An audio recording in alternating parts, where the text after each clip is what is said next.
Trevor the traction engine was enjoying his work in the vicarage orchard. Birds were singing and apples were ripening on the trees. It was a lovely day. "Hello, Trevor," said James. "You look as bright and cheerful as my red paint." "Oh, I am," replied Trevor. "What's that noise?" "It's the bees," laughed Trevor. "They're all in these boxy things called beehives. I'm taking them to the station. The vicar says his bees make good honey, and he's giving some of them to his friends." Just then, Boko, the diesel engine, hummed in. "Take care, you two. Don't make the bees angry. They might sting you." James didn't like being told what to do by a diesel, and he buzzed away.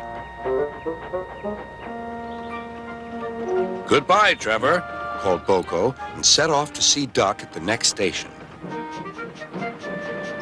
Bill and Ben, the tank engine twins, were busy arranging cars, but they scampered off when they saw Boko. "I remember the first time I met those two," laughed Boko. "They nearly made my eyes pop out. Edward soon put a stop to their games." "Edward is the only one who can keep Bill and Ben in order," chuckled Duck. "I sometimes call them the bees." "A good name," replied Boko. "They're terrors when they start buzzing around." James bustled in. "What's that, Duck? Are you afraid of bees? They're only insects after all, so don't let that buzzbox diesel tell you different."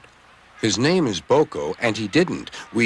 I wouldn't care if hundreds were swarming around. I'd just blow smoke and make them buzz off."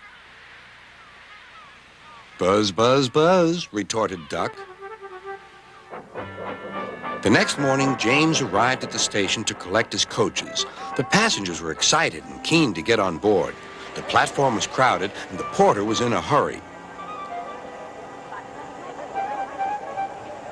"Mind your backs," he shouted. Then there was trouble. The beehive fell and broke open.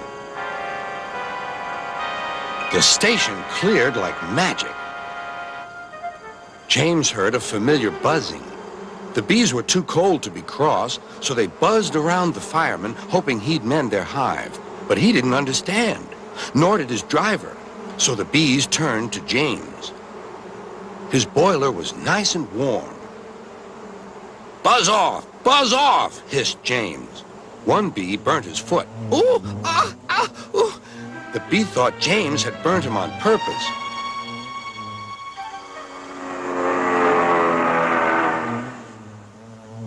So it stung James right back on the nose. "Eee!" Whistled James. He had had enough. So had his fireman and driver. They didn't notice till too late that they had left all their coaches behind. They tried everything to get rid of the bees. First, they spun on the turntable, but to no avail. They tried washing them off, but the bees clung harder to James's warm boiler. Then they tried smoking them off by going through a long tunnel, but still the bees wouldn't go away. "It's no good, James," said his driver. "We'll just have to go back to the orchard and fetch another hive." James's reply was drowned by the sound of buzzing.